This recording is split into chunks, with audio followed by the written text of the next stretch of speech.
ዱንያ ውስጥ ጀነት አለ። ወደ አላህ በመቅረብ የሚገኝ ደስታ፣ የውስጥ መረጋጋት፣ ሰላም፣ ኢማን የሚሰጠው እርካታ አለ፣ ጀነት አለ።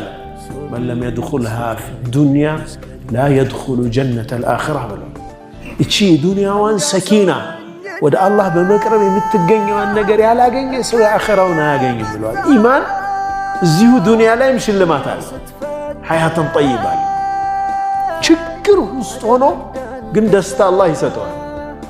ከማ ቃለ አሐዱ ሰለፍ 20 ዓመት አካባቢ አልጋ ላይ ተኝተው ይላሉ።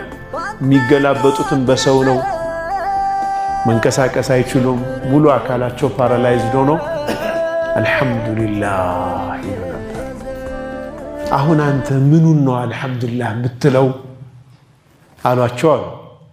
አሕመዱሁ ዐዘ ወጀለ ዐላ አን ወሀበኒ ቀልበን ዩእሚኑ ቢሂ ወሊሳነን የሽኩሩሃ።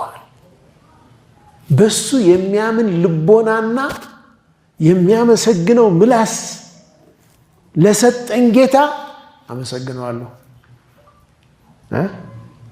የፈለገ ችግር ላይ ቢሆን ሙእሚን ያን ችግር የሚቋቋምበት ከአላህ በመቅረብ የሚገኝ ጸጋል።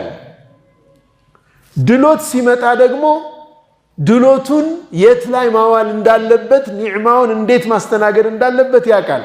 فلذلك النبي صلى الله عليه وسلم يقول عجبا لأمر المؤمن የሙእሚን ነገር ይደንቀኛል ያሉት ነብዩ ሰለላሁ ዐለይሂ ወሰለም ለዚህ ነው።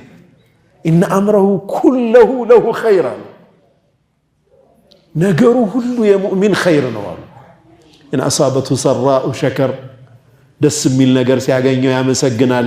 ፈካነ ኸይረን ለህ፣ ለሱ ኸይር ይሆንለታል።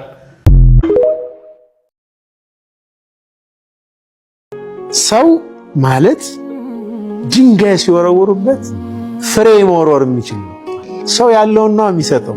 ያም ሰውዬ እኮ አንተን የበደለህ ያለው እሱ ስለሆነ ነው። አንተ በሱ ደረጃ አትውረድ ነው። አንተ ያለህን ነው የምትሰጠው።